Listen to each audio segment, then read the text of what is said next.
Very good Friday morning, bright and shiny. Today is Feel Good Friday right here on Morning Cafe. Karibu sana. 29th of August, International Day Against Nuclear Testing. Yes, since 1945, over 2,000 tests, nuclear grade level, have happened across the globe to the great detriment of so many human beings. Yes. So today we're telling them, stop the testing. My name is Freddy Ndimuli. Karibu sana. My name is Anne Odida. Karibu sana to Morning Cafe. Let's take a look at the local dailies. All right. The dailies today, and this person who's been on the front page is still there and is being told you are dispensable. The Standard. Taifa Leo hana siri. Jamaa mwingine hapa. Hana ukweli. Kila gazeti na jamaa wake. Jamaa mgani hapa? Shakahola season 2. That's a Daily Nation. The Star inside varsities for 42.5 billion shillings financial mess. All right. And on the People Daily, heartless killings in the North Rift. These are just some of the dailies and also business. Kenyans splash 100 billion shillings in DR Congo target mineral wealth. All right. Today being a Friday, we'll be having this young Kenyan leaders on the youth perspective. Gakuna Njima, Castro, Njeri Kahiga, Samu Tsuma, Wanjiku Thiga, Mboto Hassan and Patience Kitty starting at 6:30. Just taking a look at the big headlines this week. Of course, the Constitution marking the 15th anniversary is still huge. The fight against corruption as well, plus a lot more. So do stand by for this conversation. Remember also today, the third place playoff in the CHAN tournament is being played. Yes, is in Wapi Nambole. Sudan versus... is it Morocco? Senegal. Sudan versus Senegal. Okay. Nambole Stadium in Kampala, Uganda. The finals will be played tomorrow here in Kenya at the Moi Sports Complex Kasarani, Morocco against Madagascar. All right. So yes, we'll be taking a look at in-depth look at the local dailies in a short while. Tuvuke boda tuone wanazungumzia nini kule Uganda. And there you have it, the Daily Monitor. Changing of the guard, new blood, and a picture speaks 1,000 words. Let me just go back. What did you say? Changing, new blood. New blood? Yes. Okay. Ulisikia nini? Your new blood sasa ndio shida hapo. New blood. New blood hapo na kuna Yoweri na Anita Among. Wamesema yeye bado still a young boy. New The blood. irony. A picture speaks 1,000 words. The lineup of the new Central Executive Committee members presented at Kololo yesterday showed a total cleanup of the old guard. Are they trying to be ironic? Sarcasm. Is it a transition team or just a new machinery? NRM Party National Chairman Yoweri Museveni amesema wearing a mask, always wearing a mask. Ni old blood huyo. And his vice, Moses Kigongo, with the newly elected members of the Central Executive Committee at Kololo Ceremonial Grounds in Kampala yesterday. Anita Among, yuko hapo. But ile siasa ya jamaa. You know now all these people are loyal to him. And this is fresh loyalty. Wale wenye walikuwa wameshamzoea toka nje. And SDA Church gets new archbishop, no new contracts for retired civil servants. And on the top strip, top economists tell Uganda to rethink tenfold growth strategy. That's the Daily Monitor. Yeah, now unfortunately today wale watu wa New Vision wajamka Uganda. It's a Friday. So kama gazeti itakuja baadaye. Okay. Yeah, so this, the biggest story there, new blood. NRM has new blood. Yoweri Museveni and Anita Among. So that's a big story. NRM has been on the headlines this entire week. Yeah. Not even a single day have we missed an NRM story as a main headline on this paper or even in the New Vision. Yeah. Anyway, elections coming up in January. Tuvuke boda tuingie Tanzania and we start off with the Citizen. And Samia here speaking, Samia Suluhu Hassan saying, my election pledge to Tanzanians as they kicked off the official campaigns yesterday, the 28th of August. CCM kicked off its campaign in Dar es Salaam yesterday, with its union presidential candidate Samia Suluhu Hassan promising Tanzanians a new chapter of hope within her first 100 days in office if she wins on October 29th. Now this picture is what a campaign should look like once official campaigns open. But you come to Kenya and this is what we have daily. Yes, because our campaigns officially started on August 10th, 2022. So tumekuwa campaigning for the last 3 years na tunaendelea. These crowds are nothing new, but in Tanzania you can't do this.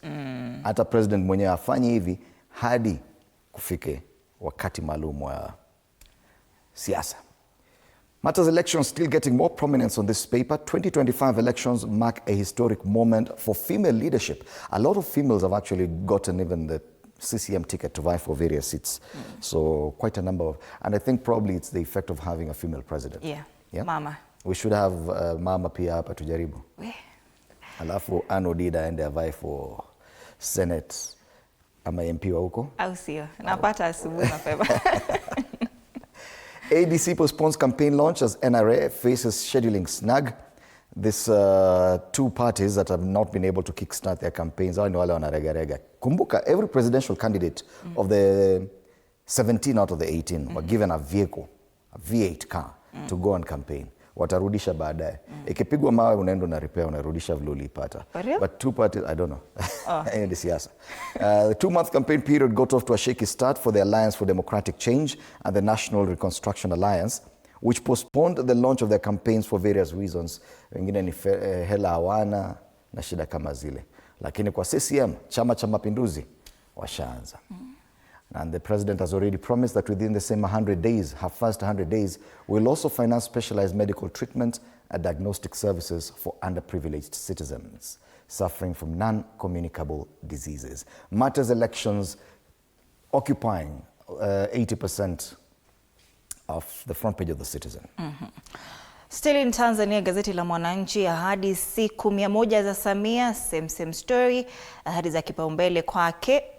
Akipewa ridhaa ni kuzuia maiti hospitalini marufuku, wazee watoto kupatiwa bima ya afya, ajira mpya kwa hudumu wa afya, fursa kwa wagonjwa wa figo na saratani, shilingi bilioni 200 kuwezesha wajasiriamali, kuweka mazingira mchakato wa katiba, kitanzi kwa mawaziri na wakuu wa mikoa, sekta zisizo rasmi kurasimishwa, na kero ya maji kuanzisha gridi ya taifa, amani, mshikamano kudumishwa kule Tanzania, na haki za raia kupewa kipaumbele.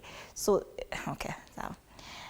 Aweka hadharani mambo ya kwanza nayo akipewa ridhaa, agusia maeneo muhimu, makada CCM waacha rekodi Dar, Kikwete Wasira wa wapiga spana wanaomkosea. Huyo rais wa zamani Kikwete ananukuliwa hapo, anasema nini?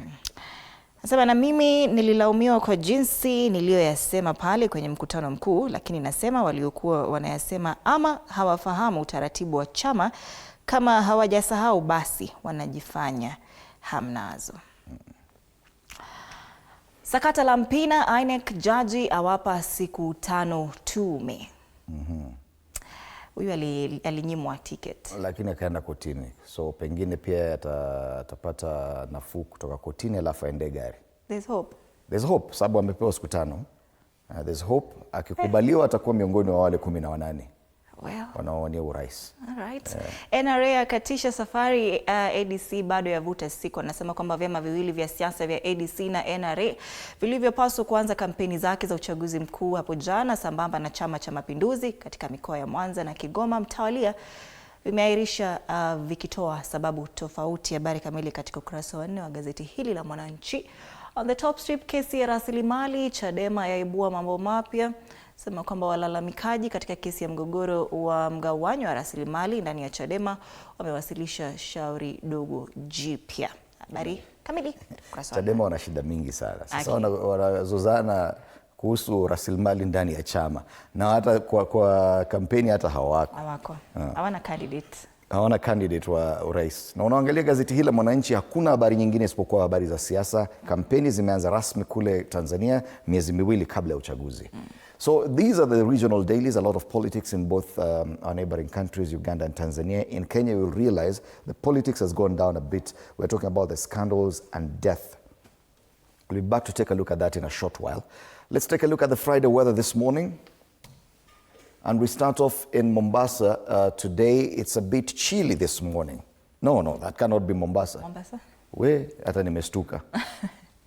12 degrees in Mombasa would be, watu wanaenda hospitali. 23 degrees in Mombasa feels like 25.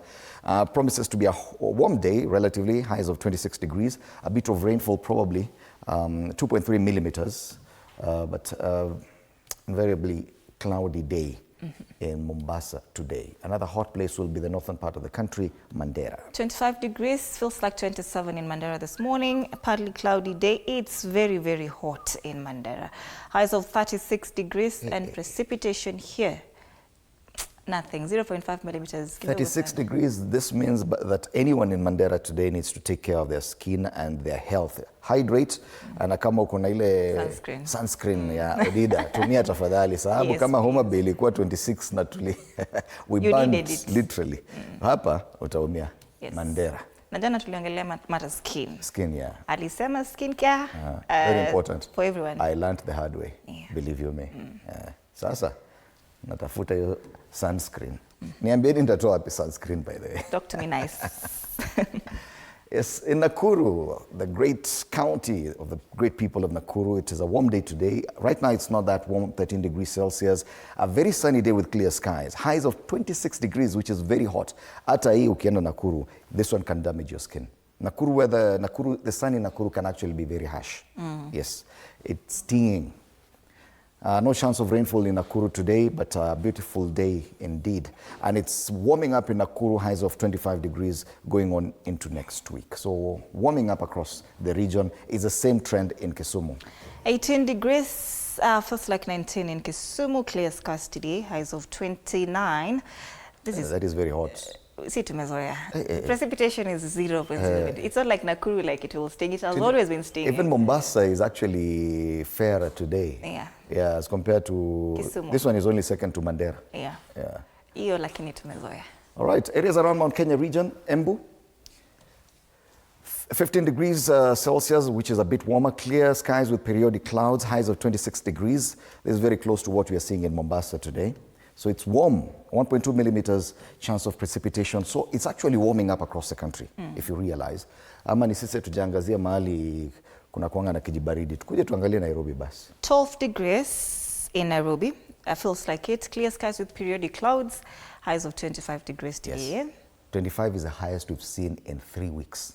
Really? Yes. It's been that cold? It's been cold. We've been hitting 20. I think yesterday was the first time we hit 24 in a very long time. So 25 is the warmest. Precipitation 0.2 millimeters in Nairobi. Hapa jua leo itawaka. Leo jua itawaka proper. Sana. All right. So that's the weather situation. Tayari unajua, sio lazima ubebe sweater. Hata mimi suti nitaibwaga in a short time. But for now, let's take a look at the weather situation for this Friday. Shule, kila mtu asharudi shule, guys are comfortable. Wale wanaenda shule leo, hakuna pressure sana. It is a Friday. A lot of people working from home, sababu jana pia walienda masehemu. But I can see Outer Ring Road getting busy, maeneo ya Pipeline. Also areas around Tasia as you approach Jogoo Road. Jogoo Road itself is building up slowly, nothing out of the ordinary. Ni kama hakuna traffic leo, kwani ni saa ngapi? 13 degrees, 13 minutes past 6. Hata pale Haile Selassie Avenue, which is usually busy in the morning, nothing much to worry about today. This is typical Friday traffic, very comfortable. This is the best time to get to town.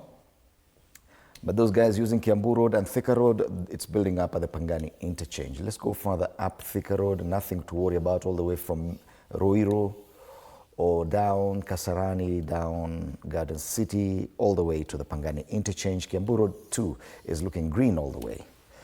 So in as far as traffic is concerned, nothing to worry about today. Hata watu wa Mombasa Road ni kama hawana shida. Kila mtu green.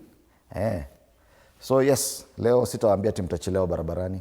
Fika unakotakiwa kufika. All right, let's take a look at the quote of the day.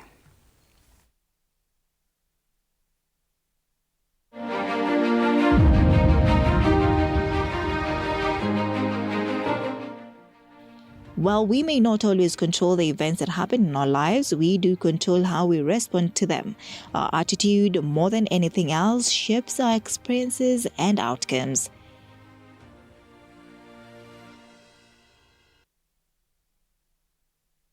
All right, let's come back and take a look at the local dailies.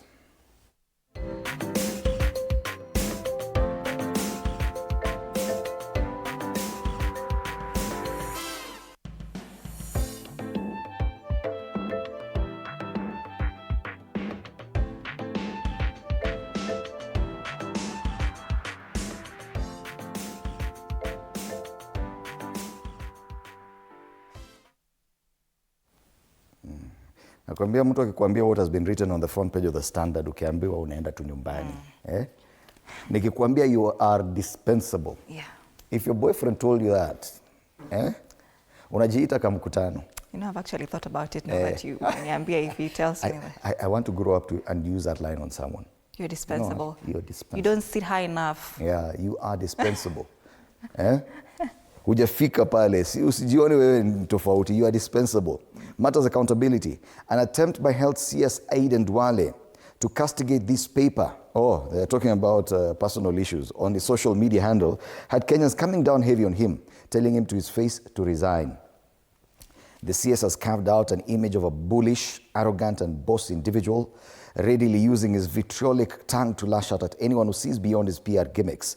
Media has been his favorite punchbag as he fails to see that his record at Afya House is getting muddier. As Kenyans took him head-on, details emerged yesterday revealing more disturbing failures at the Social Health Authority. And I think he made a mistake. Unajua, inafikanga mahali you get so much power, then you think you can fight everyone. The moment you pick a fight with media, I'm sorry boss, I am sorry, utaumia. They dig. Oh, watakuchimba vibaya sana. So they've just put some of the tweets. One of the tweets, because this CS actually used the screenshot from yesterday's front page of the Standard and made a tweet. Akaita the Standard gutter press, retrogressive ethnic profiling. Advice for the chair, akaambia mpaka walipe mishahara sijui hawajalipa. All that. And you know, when you tell one media house like this, you think the others will support you. The problem is, inakuanga ni jeshi moja. Yeah. That's not only in Standard. They will take you down. Yes. You've seen how anapambana na Leon Lidigu. Yeah. Ataumia. Because now he'll be preoccupied most of his time. He'll be preoccupied with answering the media. And fighting the media every day. And funny enough, health journalists, unajua wataki kwenda any presser yenye imeitwa na Aiden Duale. Like tunasema pale kwa group. Tunasema wacha Hassan Mugambi atutumie whatever he's going to say. Yes. Because ukiuliza swali unaambiwa no. Amua if you want to be arrogant and retrogressive. You know. Yeah. Well, wacha tuone atafika wapi, because and they've posted some of the tweets. Kama Paul Davis alimwambia, have you paid interns? Sasa unakuja kasirika hapa. The county government say your statement that UHC staff were absorbed was diversionary from the fact that SHA money has been stolen. Mwingine hapa Lawi Almighty anasema no, they're simply saying that you're a shameless thief appointed by okay. Mwingine Bright Shitemi anasema bwana CS, a time is coming when men in expensive suits and dresses who think Kenya is theirs for the taking will languish in jail, if not worse. It's not far off. You cannot fight this, bwana CS. I'm telling you, you cannot fight the media. Wachana nayo. Fanya kazi. Actually, just fix the mess at Afya House. It's that simple. Meanwhile, as he's fighting the media is digging further. Hapo chini unaona 24 billion shillings feared lost in SHA misses. Now, hata ule mwingine wa communication alijificha siku hizi.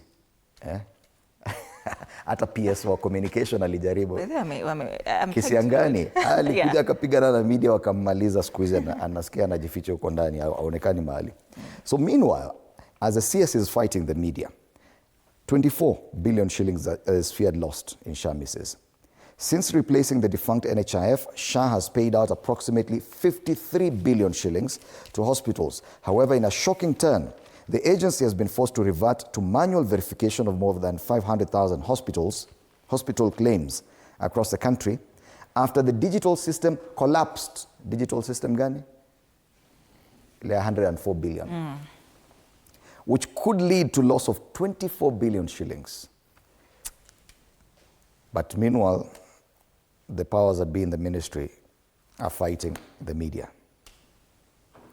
So digital superhighway worth 104 billion shilling system cost taxpayers that much, but it crumbled, exposing claims.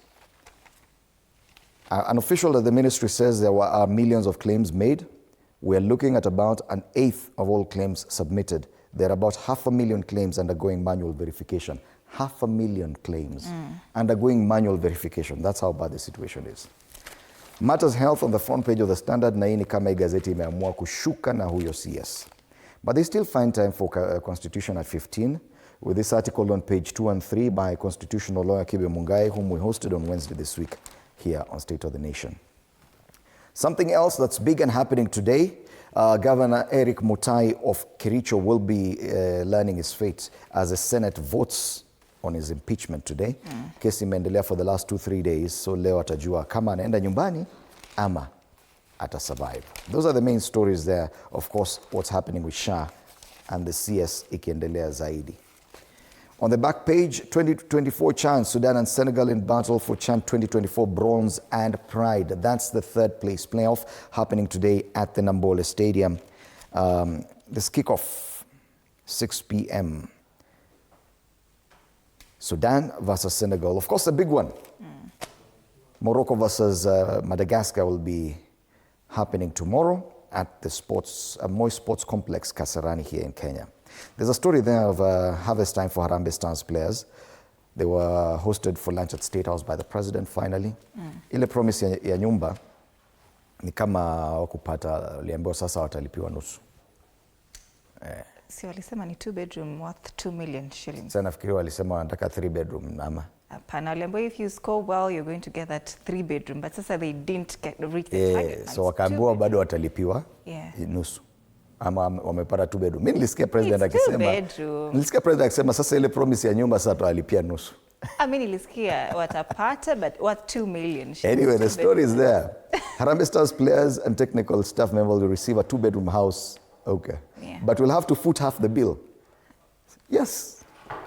So in short, bado wanalipiwa nusu. But you see, at least they have a few million shillings still in their account. They earned at least 5 or 6 million shillings each. Yeah. So yes, ukilipiwa nyumba nusu, chukua milioni moja umalize. Sasa uko na nyumba na ubakisha milioni. Hata kama ulikula 2, uko na zingine 2. Okay. Akili mtu yangu.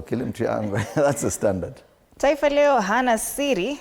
Alikuwa naibu rais Rigathi Gachagua ameibua mjadala tata kisiasa kwa mazoea yake ya kutoa madai ambayo anasema ni ufichuzi wa shughuli za ndani za serikali aliyohudumia. Hii ni hatua inayokiuka kiapo cha kutunza siri za utumishi wa umma. Katika kauli yake ya hivi majuzi, alidai kuwa rais anatumia mashirika ya serikali kama mamlaka ya mapato Kenya KRA na idara ya upelelezi wa jinai DCI kuwatishia wabunge wanaokataa kuhongwa, na kwamba alitumwa na rais kumwalika kiongozi wa kundi la waasi nchini Sudan, that is RSF. Nasema Gachagua afichua siri nyingi licha ya sheria ya kulinda siri za serikali kutoa adhabu kali kwa wanaoikiuka. Hana siri. Hata unaweza nyamaza kweli. Rigiji. Mimi ukinifanyia vile huyu jamaa alifanyiwa, hata mimi siri zinapotea. Ukiwa rafiki yangu unitende kama hayo, hata utaumia. Vidokezo zaidi, Kenya moja waahidi kuokoa nchi. Kikosi kinachoshirikisha wabunge chipukizi sasa chaahidi kudhamini mgombea urais. Afueni kwa walimu waliofutwa, anasema kwamba watalipwa pensheni zao. Samia pazuri kutoa urais bila upinzani, na tume ya uchaguzi ilimzuia mwaniaji mkuu wa urais wa upinzani kushiriki kura, Chadema Tundu Lissu. On the top strip, magavana waelekea kizimbani. DPP yaidhinisha Wangamati Barchok kushtakiwa. There's a newspaper that has covered this in detail. I think it's the Star. Yes, we'll be taking a look at it. And masala ya spoti pale, mashabiki Bolt vilio tu ulikuwa usiku wa aibu kwa miamba Manchester United. Carabao. Vijana wa Manchester United wana shida. Walienda kucheza na timu nyingine inaitwa Grimsby, hata tujui ni wapi. Hao watu kutoka kazini wanaenda kucheza mchezo wa kinywa pombe. Wakawalima bao kwenye penalty. Na hayo ndio mambo yalikuwa pale. Gazeti la Daily Nation, Shakahola Season 2. That's a big story there. Massacre 2 years ago, hundreds of bodies were exhumed from Shakahola Forest in Kilifi. The victims, including children, had starved to death after being brainwashed by a cult. Authorities vowed never again, unajua wanasemanga never again, will leave no stone unturned. But now bodies are being unearthed at Kwa Binzaro, 30 kilometers from the first scene of horror. These promises of nothing, never again, never again. Kwanga tu ni hot air. Recommendations by Parliament and the state-backed task force to curb deadly cults ignored.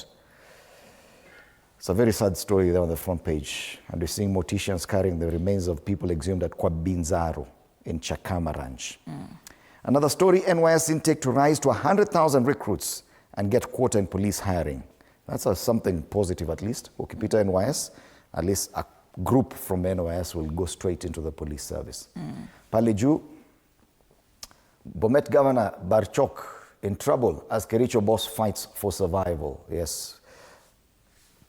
Governor Barchok of Bomet has been recommended by the ODPP that he be arrested and prosecuted for corruption. So that's the Daily Nation. I don't know what the back page is talking about. Steel Chan tournament, Apiad meets Sudan surprise runners players fight for bronze tonight. We talked about that. That's a Daily Nation. Let's move on to the next one. The Star Inside Varsity is a 42.5 billion shillings financial mess, and audit report paints pictures of a sector on life support at mercy of creditors. Now everything is in shambles: education, health, and this story has been covered on pages 4 and 5. Alma Mater is here. Inside Public Varsity's 42.5 billion shillings financial ruin. Why did they choose to use that picture there? Stars. Are they the worst affected? And some of the report paints a picture of a sector on life support sustained only by the leniency of creditors and the hope of government bailouts, which are equally fading. The story is on page 4 and 5. Auditor General Nancy Githungu is also on the inside of the story. Governors face arrest as graft charges approved. That is Wycliffe Wangamati of former Bungoma Governor Wycliffe Wangamati, Mohammed Ali, Marsabit and Hilary Bachok of Bomet. And they say the directive follows review of corruption inquiries involving county governments. Chani heroics pave way for AFCON 2027 glory, and President William Ruto believes Harambee Stars' fairy tale run at the African Nations Championship has laid the foundation for bold assault at the 2027 AFCON. Stars' dream was cut short in the quarterfinals last Friday by Madagascar. History hapa juu ndio nataka kuangalia. Fungua page 6. Civil society defends Duale in fight against health sector cartels.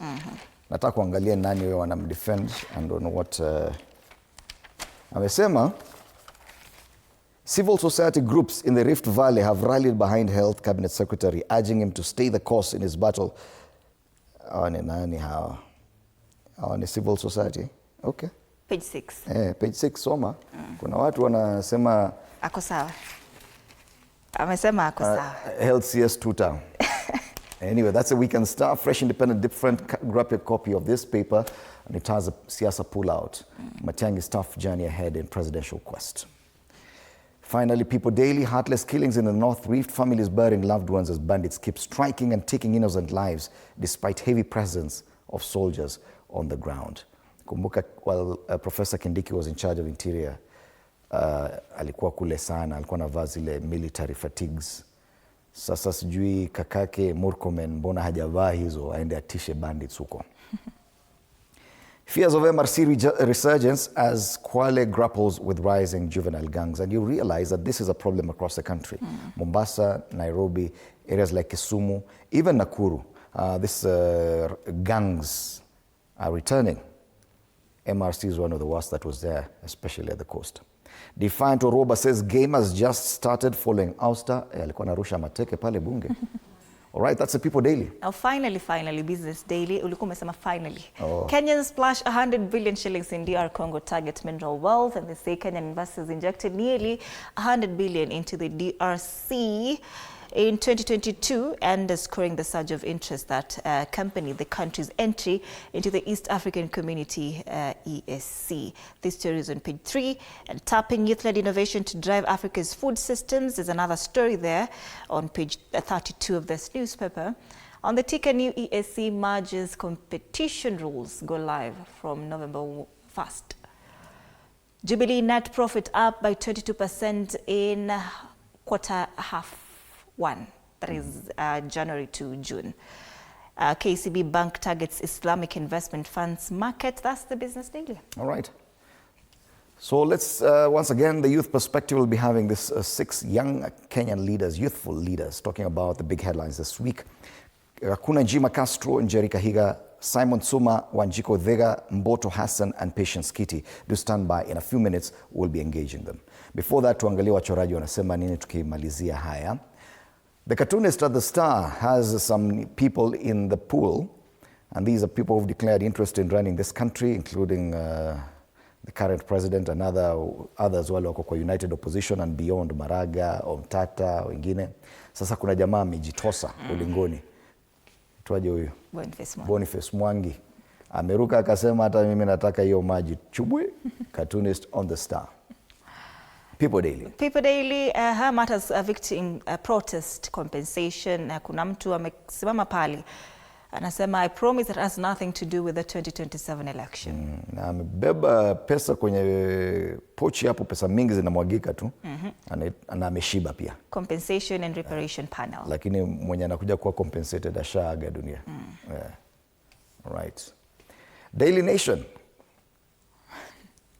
Hapa kuna whitewash, kuna mtu anajaribu ku whitewash. That's the Kenya Front Office, Foreign Affairs.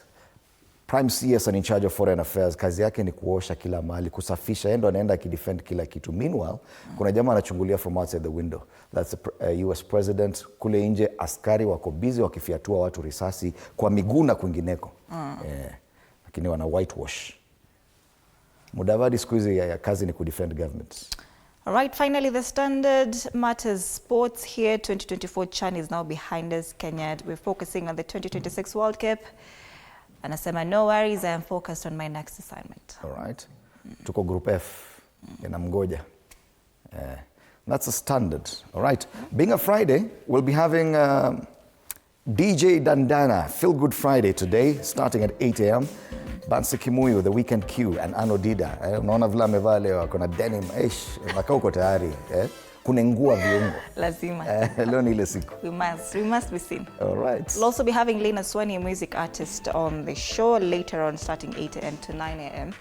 So that is what we have in store for you today. Being a Friday, it's an easy day. As I take it easy on yourself. But meanwhile, do interact with us. 22047 is our SMS line. Our handle on X is at TV47 Digital. My handle is at @Ann_Dida. The hashtag is Morning Cafe Feel Good Friday. My handle is at Fred in the morning. On Facebook and YouTube, TV47. Can you see you after the break?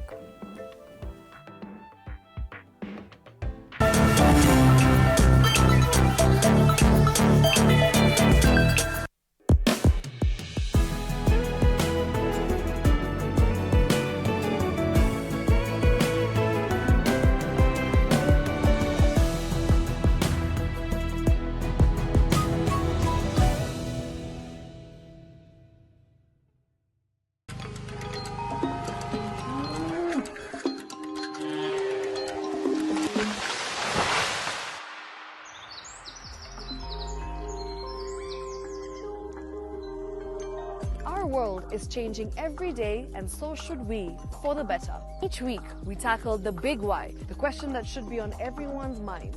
Why isn't this fixed yet? Deforestation, global warming, and the adverse effects of climate change. The future isn't just something that we inherit, it's something that we create. Join us on The Green Fix as we tell the stories of those who refuse to give up.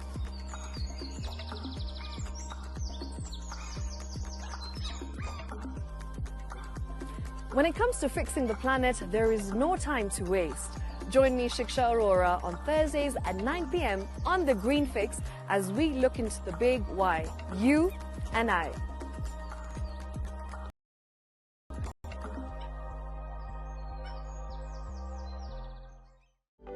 For comprehensive information and education on your health, Body Garage is here. Don't allow anyone to pluck out your good tooth as long as it is strong and stable. Cancer doesn't start today and you get the symptoms tomorrow. By the time you pick it or the time it is manifesting in you, probably will be there about 5 to 10 years. The eye is the window to the rest of the body. Don't forget to stay hydrated. And of course, you at home do take your water. So the ultimate test is actually you check your urine. Your urine should be clear. Clear like the water? Yes. Should be able to see the other side of the urine. If your urine is colored or has changed color, you cannot see the other side, then you have not taken enough water. Don't forget regular health checkups. Early detection saves lives. I want the message be, we can prevent cervical cancer. We prevent cervical cancer in several ways. You have young girls and even somebody who's above that age, you can pay at least every 3 years. Somebody should have a pap smear done. If you are 40, 45, 50, going upwards, once a year, please go see a doctor. Yeah, it's just for normal routine maintenance.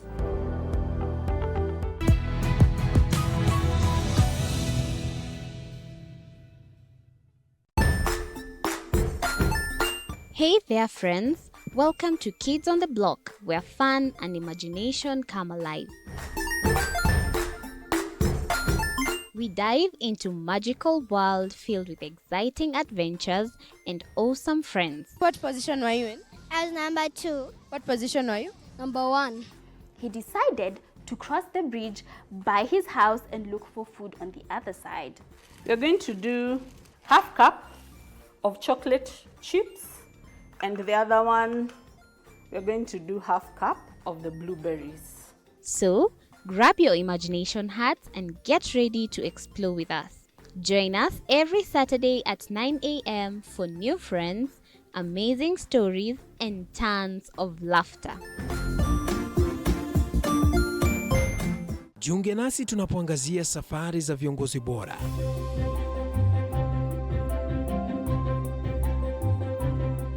Kutoka kwa ushindi mkubwa hadi masomo magumu. Wakati wetu kwamba wasichana si wa kusoma, ni wa kuolewa, ng'ombe ipatikane, wazazi wakuwe watajiri. Tunashughulikia yote. I wish I were a better investor. My parents taught me how to look for things for myself.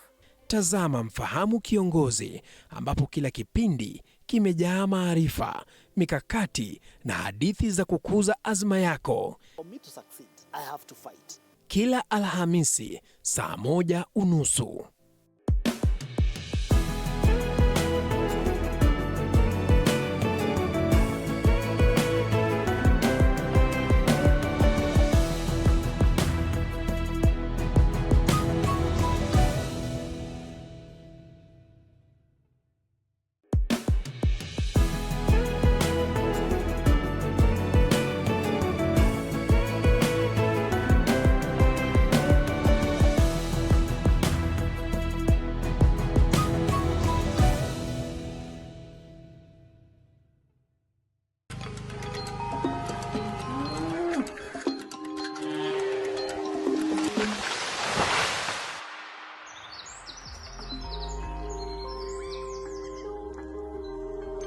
Our world is changing every day, and so should we, for the better.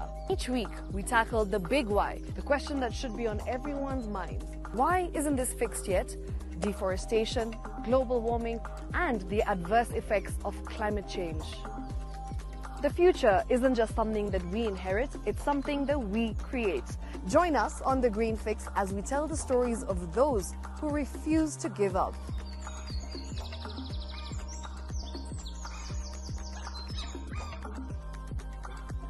When it comes to fixing the planet, there is no time to waste. Join me, Shiksha Arora, on Thursdays at 9 p.m. on The Green Fix as we look into the big why, you and I.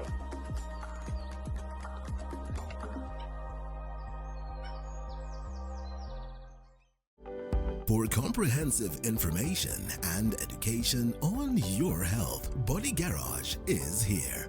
Don't allow anyone to pluck out your good tooth, as long as it is strong and stable. Cancer doesn't start today and you get the symptoms tomorrow. By the time you pick it or the time it is manifesting in you, probably will be there about 5 to 10 years. The eye is the window to the rest of the body. Don't forget to stay hydrated. And of course, you at home do take your water. So the ultimate test is actually you check your urine. Your urine should be clear. Clear like the water? Yes. Should be able to see the other side of the urine. If your urine is colored or has changed color, you cannot see the other side, then you have not taken enough water. Don't forget regular health checkups. Early detection saves lives. I want the message be, we can prevent cervical cancer. We prevent cervical cancer in several ways. You have young girls and even somebody who's above that age, you can pay at least every 3 years. Somebody should have a pap smear done. If you are 40, 45, 50, going upwards, once a year, please go see a doctor. Yeah, it's just for normal routine maintenance.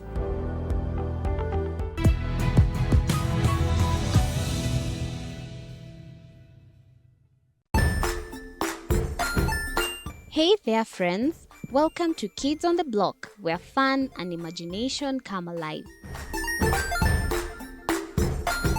We dive into magical world filled with exciting adventures and awesome friends. What position were you in? I was number 2. What position were you? Number 1.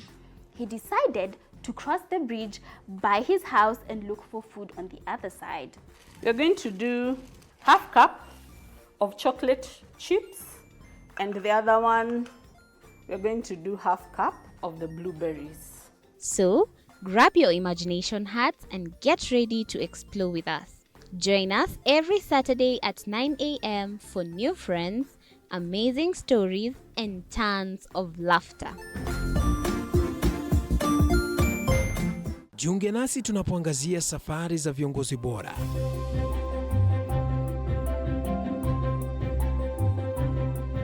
Kutoka kwa ushindi mkubwa hadi masomo magumu. Wakati wetu kwamba wasichana si wa kusoma, ni wa kuolewa, ng'ombe ipatikane, wazazi wakuwe watajiri. Tunashughulikia yote. I wish I were a better investor. My parents taught me how to look for things for myself. Tazama Mfahamu Kiongozi, ambapo kila kipindi kimejaa maarifa, mikakati na hadithi za kukuza azma yako. For me to succeed, I have to fight. Kila Alhamisi saa 1:30.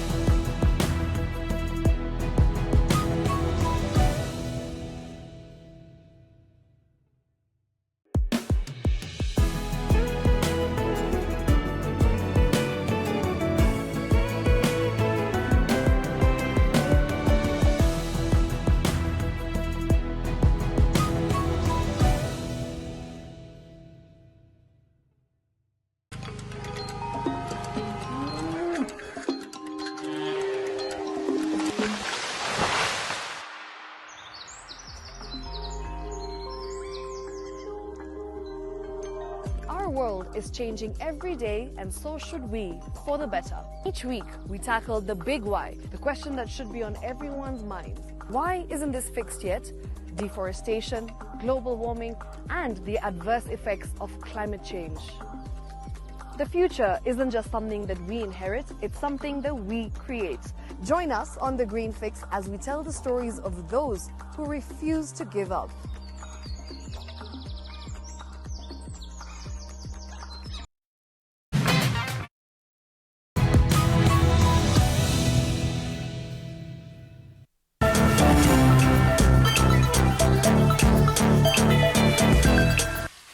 Dondoo magazetini. Definitely Dondoo magazetini, tunajiunga naye Fred Ndimoli from TV47. Sasa hivi tunashikana rasmi na Radio 47 kwa mpigo zaidi. Nimeshikilia gazeti la The Standard. You are dispensable. You are dispensable. Wanamuongelea CS Aden Duale na sakata la SHA ambalo wanaliongelea pale. Wanasema as 24 billion feared lost in SHA misses. Fred Ndimoli, unaonaje historia SHA inapoendelea hadi kufikia sasa? What is your take, by the way? You know, hii ni one of the flagship projects ya Rais William Ruto. Yes. Lakini tunaona magazetini kila siku. Yes. Iko na shida hapa na pale. Rais anakuja anasema we will leave no stone unturned. Yes. Yes. Yes. Lakini wewe umeona action yote mali. Hapo ndio kuna shida. Kwingine unaona waziri anang'ang'ana kulumbana na media houses, vyombo vya habari. Ndio. Anawajibu, lakini swali ni, kuna maswali yameibuka. Pesa zimepotea. System ile ya 104 billion kama iko chini. Mahospitali anakuja anataka kudefraud this system. Si ufanye hiyo kazi, wachana na wanahabari. Vile naambiwa saa hii ni kama wanahabari ambao wanakava masuala ya afya, ni kama wanasusia mikutano yake na wanahabari. Sababu ukienda pale ukiuliza swali hataki kukujibu.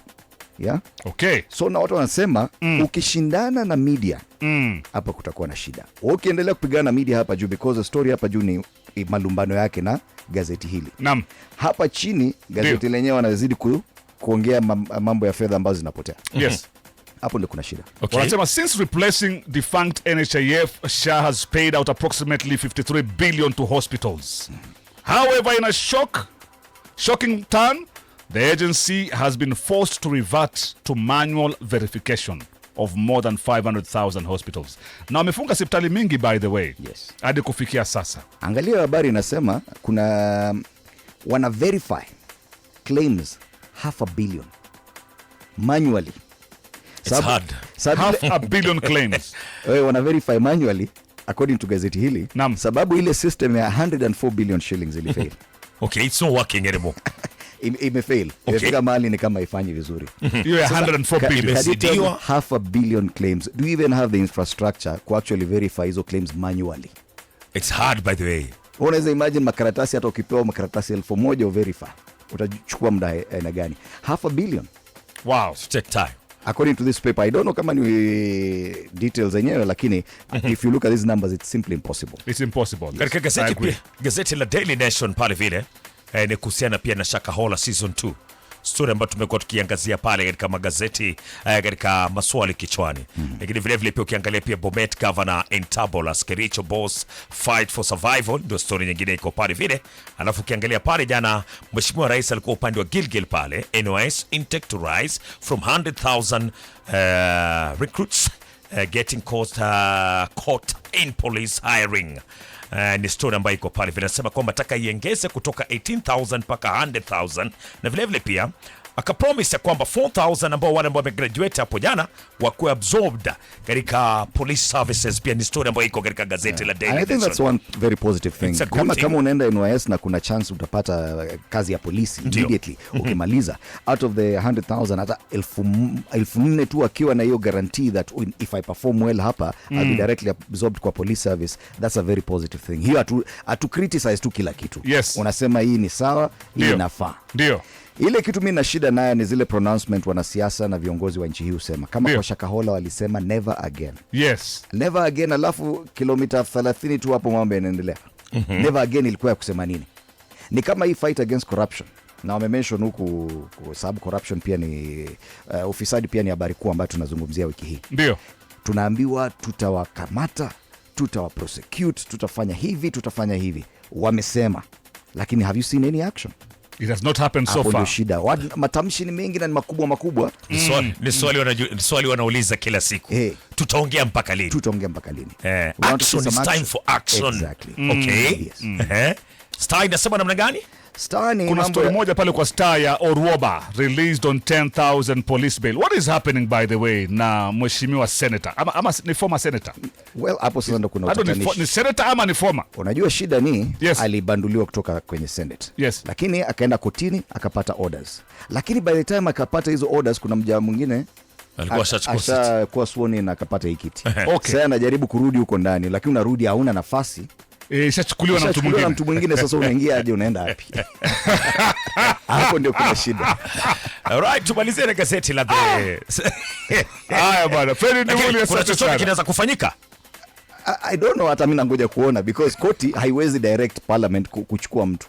Unajua hizi ni different, kuna separation of powers. Koti haiwezi kuambia huyu ndio senator na kwingine ushaswain mwingine. Hapo kuna shida hapo. Leo sasa kabla niondoke ama kuna kingine unataka tuzungumzie? Tumalizane na Taifa Leo pale ambapo inasema hana siri na ni Gachagua bila shaka vile ambavyo kwa hivi sasa inasemekana kwamba ana kiuka kanuni za za mfanyikazi yule ambaye alikuwa katika serikali. Ya kwamba kuna sheria inasema kwamba hakuna kutoa siri jamani. Ndio maana inaitwa siri kali. Siri kali. Lakini inaonekana kwamba anatoa siri nyingi. Siri nyingi zinatoka. Hata hapa mwenye aliyokuajiri hapa hufai kutoa siri za kampuni hii. Hata ukitoka hapa hufai kutoa, usha sign kwenye document.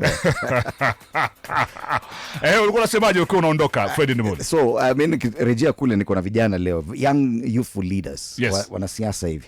Tunazungumzia masuala ya katiba, bado katiba ni kuu sana bado because we are marking 15 years anniversary. So mambo ya human rights, the bill of rights, the latitude that we are enjoying here. So kuna mmoja wa wale wa viongozi wa vijana anaitwa Jerika Higa kule. As I go back, I want to ask her the question: does she as a youthful Kenyan feel that the biggest dilution has been on the bill of rights in our constitution as we mark the 15th anniversary? Over to you, Jerika Higa. Okay. Thank you so much, Fred. It's a good morning. We really appreciate as young people that every other Friday you have made it your business to listen to us, unlike government. And it being Katiba Week, as a young person, I feel that it's double standards for us to be celebrating our Katiba Day. Yet in reality is that government has not been upholding the constitution as it should be. As a young person, I feel that I'm yet to enjoy the rights and the freedoms enshrined in the constitution.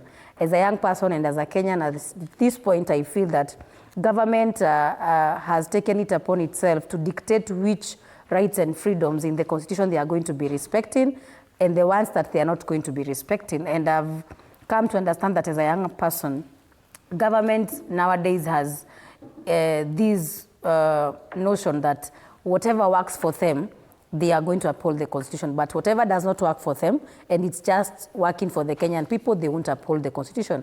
And it's sad because the powers and privileges that are in the constitution, the powers that we give to the president, his cabinet, the executive, the judiciary, and every other institution of this nation, they are enshrined in the constitution. And the moment you are selective about which rights and freedom to uphold, you are now disregarding the whole Katiba. And I feel that it was very sad again that during Katiba Day, we had to see another time where the executive decided to not to follow court orders that were in that institution of Gloria Orwomba. And on the same day of Katiba Day, I would have expected that court orders would have been followed, but welcome to Kenya, where it's Katiba Day, but still Katiba haifuatiliwi. And I really hope that the next time we commemorate it, it will not just be theoretically, but we can do it practically, because the moment you, as a president, and your few sycophants show up in a room and tell us you're celebrating Katiba Day, yet corruption is the order of the day, and you as a president has openly agreed that there's corruption, but you cannot tell us who is corrupt and who aided it and what action has been taken. So let us stop celebrating Katiba theoretically and ensure that we live every day to practically celebrate Katiba Day. Right. Thank you so much, Njeri Kahiga. Allow me to introduce you once again. Njeri Kahiga is a national youth leader. And introduce the other panelists on my immediate right. Kuna Njima Castro, a political analyst. Karibu sana. Next to Njeri, we have Simon Suma, political strategist. And Mboto Hassan, communication strategist. Karibuni sana. Awesome. This being the youth perspective, and it's the only opportunity we've had, no, I think the second opportunity we've had to discuss Katiba at 15 with a youthful panel. And so that's where we'll start. And even as we continue looking at chapter 4 on the rights and fundamental freedoms, which is one of the biggest shifts from the previous constitution, because the issue has been that we gave ourselves a very progressive constitution, but 15 years later, we've not been able to adhere to it. And we're just wondering, okay, where is the failure? Is it simply by the political class, or is it an issue that Kenyans' level of understanding of the kind of document we give ourselves has been wanting? Castro. Thank you, Fred, for having me, and good morning to our viewers. I think it is a better time that we are discussing Katiba at 15, when every person feels that any government or the government of the day does not respect the Katiba that we have. You know, we cannot have a written document in the name of Katiba, but in the sense of whatever tenets that it dictates, we are not adhering to it. So we have two issues here. We have a government that does not, or politicians that do not respect the Katiba, and we have a section of Kenyans who really do not want to understand what this Katiba means. And when I say these Kenyans does not want to understand what this Katiba means, it is that we are supporting these politicians blindly. Whether they are adhering to the Constitution or they are not adhering to the Constitution, we have actually impeded our loyalty to them blindly without actually understanding the rights and freedoms that are entrenched to this Katiba for us. And I'm criticizing such kind of Kenyans because they are the people who have defended this manipulation, they have defended this impunity of us not adhering to the Constitution fully. And it comes now to the role of the government to enforce this Katiba. One, by the police, who should defend this Katiba, enforce this Katiba and the rules and regulations that have been set and the guidelines. Also by the bills of parliament that have been passed through to enforce it fully.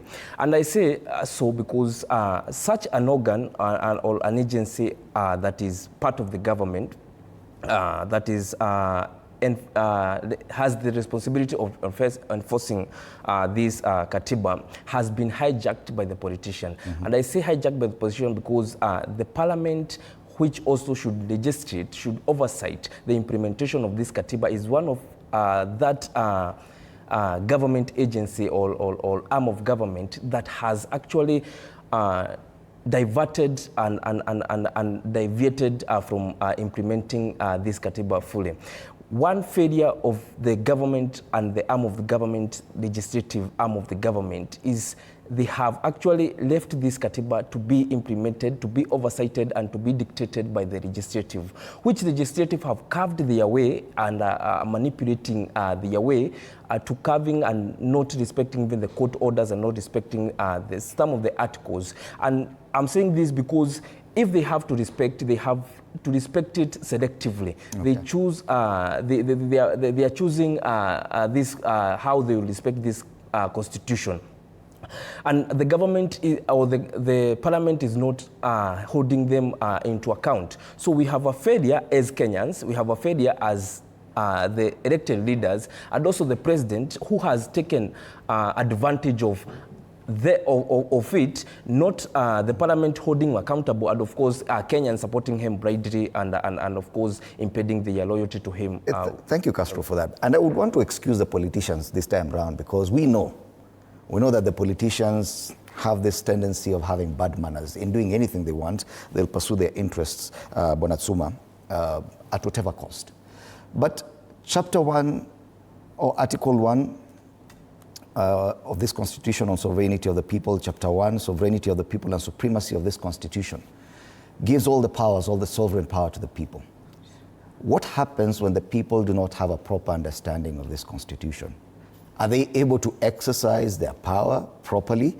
And 15 years later, isn't that the biggest problem we have? That the sovereign power, the people who hold the sovereign power, still do not understand what kind of document we have? Yeah, thank you very much for this opportunity.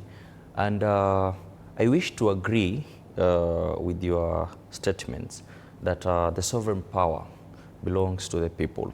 And for many, many times you have been blaming the politicians, but the common mwananchi does not understand what Katiba entails, and that is the biggest problem.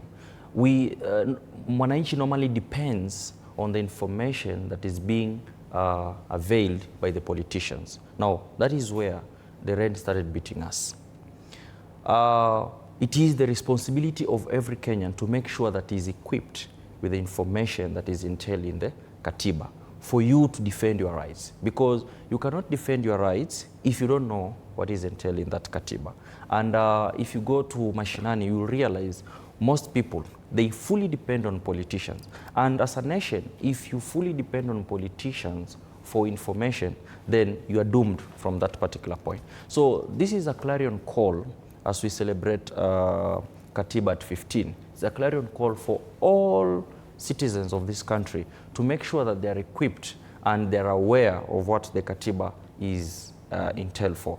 That is the first step that you have been missing for all these 15 years. Yes. And I feel like if we can be in a position to turn around that perspective, then country Kenya will be moving towards the right direction. All right. Mboto Hassan, I would want to also excuse another group. That's the older generation. Of course, they have hangovers of the older constitution, the feared authority and stuff like that. But any 30-year-old right now was 15 years old when this constitution was passed. They've seen no other constitution. A 30-year-old Kenyan, even a 32-year-old Kenyan has seen no other constitution in as far as their adult life is concerned. What different thing will they do now that you understand the politicians will excuse them, the older generation will excuse them? What role would a young Kenyan have in as far as raising the level of civic engagement or level of public understanding of the kind of rights? Many people don't even understand what they've been given, they've been granted by Chapter 4 of this Constitution, and as far as rights are concerned. What do you feel your role is? Thank you so much for that opportunity. I feel like our mindset were actually looking in that same direction and say that we need to excuse and actually take responsibility. And that is what I am trying to say. Katiba at 15 is just a birthday. It's telling us we have taken a bit of milestone. But the question still comes back to the young people. Because, yes, when Katiba was being launched, some of us, we don't know any other Katiba, we just know this one. And the only other excuse is we've not been able to take the spaces and actually actively until later on, and actually actively being involved, not in just propagating for our rights, but in making a deliberate and intentional attempt to educate the Katiba, because it is something that someone has to take a bit of interest in and actually read. It is not enshrined or put anywhere in our curriculums when we were growing up. It is not. Maybe it's easy. Maybe it's CBC is going to put it out. So now there was never a platform. There was never an institutional platform that will allow young people to actually dive deep into the Constitution and take responsibility and say, mimi kama kijana, I will want to make the other people be more informed and actually understand what it means for the Katiba. Because the youth have an element of responsibility because they are the future. We cannot let or allow that the 20th century mindset to keep want to implement a Katiba that is meant for the 21st progressive young person. Right. So it is important for us to take that responsibility, put it in our hands and say, we would like to take the spaces. We need to take the spaces, and we need to say that the future that was envisioned by the founders of this constitution was envisioned by us. So we have every right and every mandate and every responsibility to make sure we propagate and it. take ownership of the same. And we'll continue that conversation because we saw quite some progressive work in as far as understanding of the finance bill and how the budget making process was happening last year.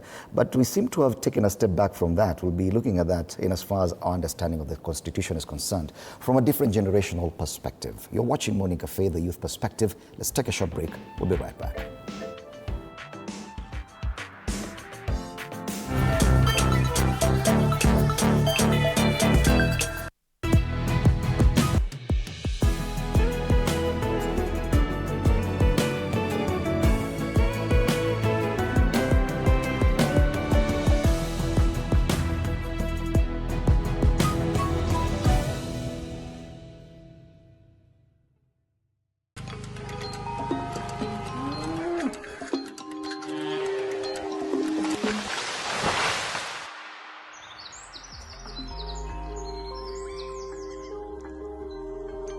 Our world is changing every day, and so should we, for the better. Each week, we tackle the big why, the question that should be on everyone's mind. Why isn't this fixed yet? Deforestation, global warming, and the adverse effects of climate change. The future isn't just something that we inherit, it's something that we create. Join us on The Green Fix as we tell the stories of those who refuse to give up.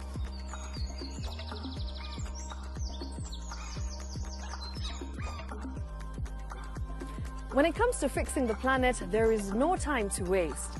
Join me, Shiksha Arora, on Thursdays at 9 p.m. on The Green Fix as we look into the big why, you and I.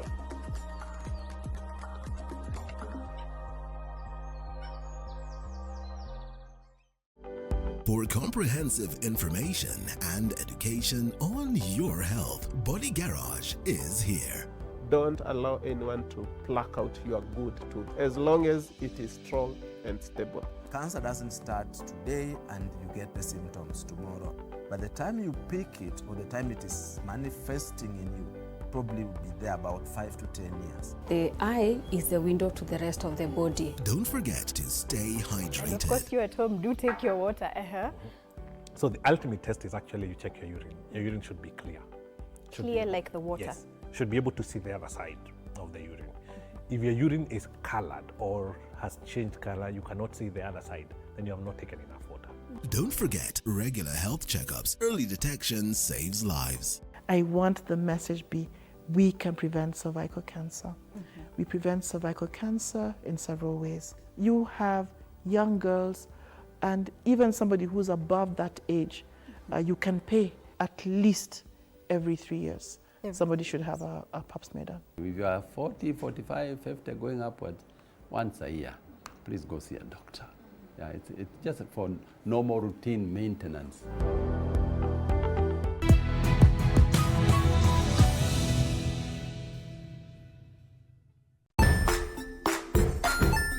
Hey there, friends. Welcome to Kids on the Block, where fun and imagination come alive.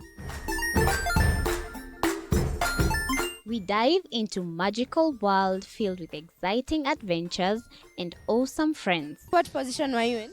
I was number 2. What position were you? Number 1. He decided to cross the bridge by his house and look for food on the other side. We're going to do half cup of chocolate chips, and the other one, we're going to do half cup of the blueberries. So, grab your imagination hats and get ready to explore with us. Join us every Saturday at 9 a.m.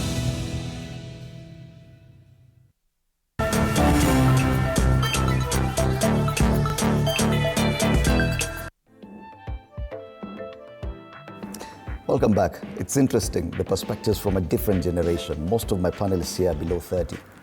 Actually, the eldest is 30, meaning that this person was 15 when the Constitution was passed. The rest were below that, 12, 10, 9, 7, probably even 2. And this is the only Constitution that they understand. But Jerry, we saw the kind of, and this portrayed a different kind of approach to politics, the events of last year with the budget making process. We saw on social media, TikTok, Facebook, younger people coming out to educate the older generation and people in rural areas on how the finance bill meant, what the finance bill meant for them, the finance bill of 2024, what the budget making process meant for them, issues around public participation. Now, 15 years on since the promulgation of our Constitution, we're facing a similar challenge, that the level of understanding by the public on the liberties that this document offers is still wanting. How come the younger generation has not taken up? Because this is a gap you've identified to actually take up and own this document properly. You've seen the kind of failures we've had 15 years on. First of all, I have to admit that we as a nation are not, learning, when you talk about a document that is supposed to sustain a country, I think this is a document that should be every financial year allocated some money for civic education, but we don't allocate it civic education for the Constitution because the people who make the budget have this assumption that these are not documents that everybody by now should understand, but they forget that every day is a learning process. That Katiba is not just some few pages, and for people who are not literate, I feel that by now, Katiba should be in all languages, such that even if somebody in Turkana wants to understand it, they can just take it and read it. And why you saw people nowadays, especially in the last financial year, we are very keen to understand the budget process is because until right now, there is somebody somewhere who believes that them having a road is on the willingness of the president. So we are in a country whereby we prefer to allocate our parliamentarians, our civil servants, and everybody else all sorts of allowances, but we never look at common mwananchi because whatever it is that you're supposed to be doing governance about, if the person that is involved is not educated on the governance, you're not doing it in the right way because you are governing somebody who does not understand what they should be governed. And again, we have victimized and it has become public knowledge that anytime any Kenyan gets arrested and you try to tell the police you know you are right, you can be sure utalala ndani. But if you keep quiet and you let them do whatever they feel they can do, you can be sure chances are that unaweza toa kitu kidogo, titisho kitu kidogo, and you're told to proceed home, or the police will be lenient with you. So the moment the people who should be protecting the Katiba are the same ones who are violating it and threatening anybody who tries to defend it, it becomes a very difficult situation because if you go to Mashinani, you find petty offenders. In fact, most of our police stations, you find those cells are full of petty offenders. People who, if their rights in the Constitution had been upheld at arrest, they would not even have found themselves in the police station. But because we have made it look like you knowing your rights is arrogance. You telling somebody, I understand my rights is seen like, you know, you want to make it look like you are very learned. So at the end of the day, people have decided, or for a reason or another, people have found themselves in a situation whereby nobody wants to really consult the Katiba. But we as a young generation, in the height of finance bill last year, we found a situation whereby we had no choice but to now challenge the status quo, whereby we tell the government, we understand what is enshrined in the Constitution, we understand what you guys are doing, and we are willing to go out there and tell the whole world that you guys have been violating our rights.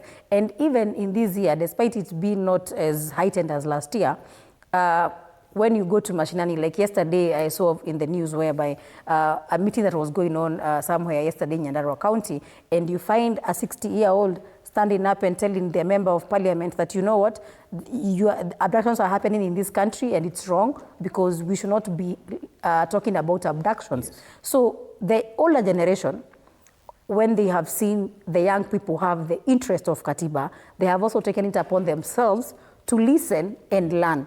And I really hope they can learn from a point of information, not just from the hearsay, because again, we have a problem of people learning the Constitution from hearsay. Katiba inasemanga, but if you ask them which article is that, if you ask them the exact wordings, or even when message was being passed from one person to another, it was distorted. So the person who is getting to understand the Constitution from a hearsay has gotten distorted information. So I really hope that we can work around giving people civic education properly. Okay. And again, this can be done in public participation. So if we fund public participation, as we do public participation, they learn some few things and we can incorporate both public participation and civic education. Right. Yeah. And it's interesting that the older generation can quote Bible verses and quote the Quran very fast and tell you surah gani, chapter, verse, and they understand all that. But when it comes to this constitution, they're not talking about that. I want us to look at the link between lack of understanding of the provisions of this constitution, and she's mentioned, and corruption. Yes, because as you said, and this is probably at the rudimentary level, that due to lack of understanding of the constitution and your rights, you end up having to bribe someone for you to receive the same. The Bill of Rights is very vast. Part 2, rights and fundamental freedoms, right to life, equality and freedom from discrimination, human dignity, freedom from and security of the person, slavery, servitude, and forced labor. And all these things Kenyan youth are going through. Privacy, freedom of conscience, religion, belief, and opinion, meaning you can have and express your opinion. Freedom of expression you're allowed to. Freedom of the media, access to information, especially on issues like SHA, where government money is being misappropriated. Political rights, all these things, assembly, demonstration, picketing, and petition, freedom of movement, and it goes on and on and on. It is so vast, yet many people do not understand how much rights they enjoy, and they end up having to bribe for this. Don't you see the correlation there, that even this fight against corruption is lost because Kenyans really don't understand how much rights they enjoy? For sure, that's true, and I agree with you that, our Katiba, or the constitution that we have today, has given a lot of power to the common mwananchi. Actually, the least person with the least power here is the president, and also the elected leaders, because they have to serve the masses. The constitution belongs to the people. And I say it belongs to the people because the people are the supreme power, or they draw the supremacy from this constitution. And when we say that the citizens lack knowledge on this constitution, is because the language that the government understands more is the language of controlling, not empowering. So anytime a government would empower you with access of information, empower you with information, and the first duty of a revolutionary is to get educated. So once the government would feed you with any information that would make you empowered, defend yourself, defend your right, defend your property, that would mean that the government will be losing their own control. They will be losing grip on the control of the masses. And it becomes very hard, like Jerry said, that we do not really budget for civic education. We do not really budget for public participation, because if we are budgeting for public participation, we are budgeting for public participation for the current expenditures that we are doing. But to really hold whatever matters to us, and what at stake here for Kenyans is understanding this constitution fully, understanding the power they have for this constitution. And I came to learn that this constitution has given Kenyans power because when we were in university, we were very smart in quoting the constitution, especially when we came to conflict with the police. And because, you know, students have that vibrancy of asking the government and calling the accountable, whether by force or by negotiations. But anytime you quoted the constitution, you would feel like you are weakening or you're putting them in their weak end. And this constitution has given us a lot of light, a lot of power, but Kenyans really do not understand. Why don't they understand? Because the government or the politicians have hijacked the process of accessing to this information. If this information has to be relied, it is either relied through the politician or through the ground soldiers. These ground soldiers also have to protect their master. And protect their master, they sanction what is really getting to the common mwananchi. But of today, as of the scenario of June 2024, you have seen like young people, they have outgrown, you know, they have now come to defend their own right. They are facing the government, which the older generation would feel it is a really a no-go zone when you're facing the government. They would not really talk truth to power. But today we are talking truth to power because we feel the Constitution has given us that right and it is enshrined in the Constitution. Why do you think some of the members of parliament would want to go and sanction the right to picket or the freedom picketing? Why would they want to monitor how the citizen would come to the streets to picket and protect and protest? It is because they want to actually ensure that this freedom that we are enjoying, that has given us that power to actually speak truth to those in power, they are putting them at the edge. We are putting them at a losing edge because it is actually the Kenyans who have actually enlightened some of these members of parliament. I'm one of the person who discusses with members of parliament on issues that is going, especially legislative processes and so on. And you find that some of them really do not really understand what the Constitution really entails, or they do not understand what exactly it's at stake at the Constitution and the relationship between the mwananchi and the Constitution. Because even them, some of them, they have actually been manipulated by those high powers to think that, see, other than looking at the Katiba, we have a master to serve. And this master selects and selectively gives you the guidelines on the rules. His word becomes the law. And it has become a difficult and a tedious process to actually get Kenyans empowered to access to information and understand the right and power they have for the Constitution. But even at this generational level understanding, there's still some gaps here and there. We saw last year one of the most talked about issues was the right to recall members of parliament. Article 104, and young Kenyans were looking forward to when IBC will be in place so that they could recall members of parliament, and they were so hopeful. Only for that to happen and people to realize that it was not going to happen. It is those gaps, you do acknowledge that those gaps also exist within your generation, Bwana Suma, that even the level of understanding of this constitution is not just wanting in the older generation, that even the Gen Zs need to do more to understand the constitution. Yeah, I agree. There are gaps in our constitution, and you'll find in the constitution or in your understanding of the constitution. In my understanding, and in our understanding as youths, there are gaps, and in my own perspective also, there are gaps also in the document that we cherish so much, that is the Katiba.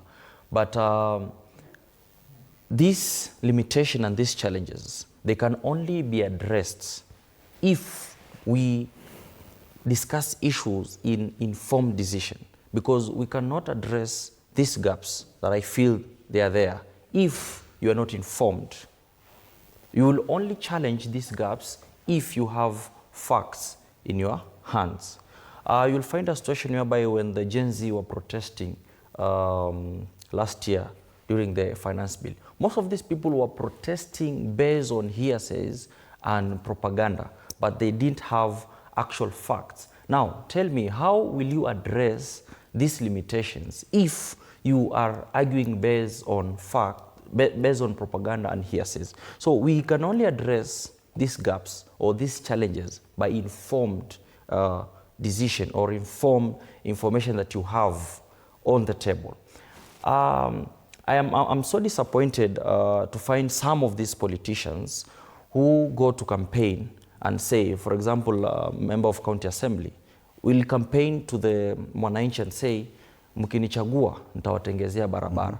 But you see, that particular information is not captured in the constitution. Actually, that is not the role of an MCA. So you will find out that a particular youth anabeba hiyo kwamba MCA akishinda atatengeneza barabara. But that is not captured in the constitution. So there is that limitation. So as youth, I feel like we have that responsibility of actually embracing this constitution, reading it, understanding it in all aspects, for us now to tackle and to be vibrant in issues that are very, very instrumental. Okay. Yeah. Mboto, you've seen the number of people trooping to State House because that's that's the level of understanding of how they can get development in their areas. And they're coming from counties, which are basically devolved units of development and service delivery. And that is a level of understanding of this constitution. We also have a problem that due to the hangovers of the older generation, some relics of the old constitution are still found within this new constitution. NGCDF, for example, the CDF itself was a devolution of resources. The provincial administration was a relic of the old constitution. Yet you see young people also trooping into State House to ask the president for development in their region. Do you understand, do you agree that even the youth have a long way to go in understanding what this constitution is all about? Well, yes, I do totally agree on that, because the constitution itself is a framework for development. The whole concept of development and devolution is anchored in the constitution. And I think the president has one of the people that are, when you were commemorating Katiba at 15, for me that was a constitutional legacy. Because not only is he saying that my administration is the heir custodian of this constitution and is actually doing everything in its power to make it happen, he's also Waswahili sema wanajipiga kifua kuwa it's actually one of the first administration that has been able to own, and due to the revenue share in what we are calling devolution, that has been not only timely but also been able to increase the revenue share of the counties. Now it is upon us to hold our governors in our counties that we come from, hold them responsible, hold our MCA responsible on this concept, because health is also a devolved function. I know people are talking a lot about SHA, which is a very thorny issue, and Kenyans have to talk about it. I know the doubt is there and people have to talk about it, but also it is not, but you're not going to ask the president about medicine. Medicine is supposed to be asked in your county, because the devolution is all about decentralizing power and making sure you hold your governors accountable about such things. And that is where we do not understand. When we say we want to do mandamano, why don't we do mandamanos in our counties and hold our governors accountable? Because they have, in 15 years, been able to get billions of shillings. And you should be able to say, what have you done with this? Because everything we're talking about, education, ECD, it is devolved. Let's say how many ECDs have actually effectively functioning efficiently. And let's not focus only on the funding model and say how it is ruining. What about ECD? That is the basic foundation of our future generation. Why are we not speaking about that? Why are we only aligning to issues that are propagated by specific political class? Why are we not broadly holding everyone who we put them into responsible when we voted for them? Why don't we hold them accountable in every decision that is owned by them? We should hold Senate accountable. We should hold the MPs accountable. We should hold the MCAs accountable. That is the whole concept of devolution. Yes. So yes, we do not understand it very well. We have not been able to integrate it very well. We should have the CBOs that are saying that we youth advocating a lobby and all that. The CBO should be able to say that we have gone through the budget yetu, ya Mombasa County, ya Nairobi County, ya Kilifi County, and actually aligned and seen that there is a gap somewhere. A discrepancy. Yes. Jerry, you've seen President hosting people from different counties. The main intention of this constitution, and it boils down to every other headline that you see, be it corruption at the county level and all these things.